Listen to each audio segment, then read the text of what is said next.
أفمن يعلم أنما أنزل إليك من ربك الحق كمن هو أعمى إنما يتذكر أولو الألباب الذين يوفون بعهد الله ولا ينقضون الميثاق والذين يصلون ما أمر الله به أن يوصل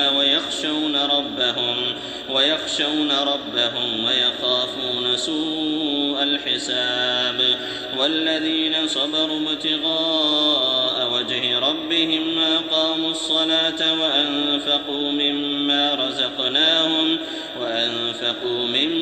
رزقناهم سرا وعلانية ويدرؤون بالحسنة السيئة أولئك لهم عقبى الدار جنات عدن يدخلونها ومن صلح من آبائهم وأزواجهم وذرياتهم والملائكة يدخلون عليهم من كل باب سلام عليكم بما صبرتم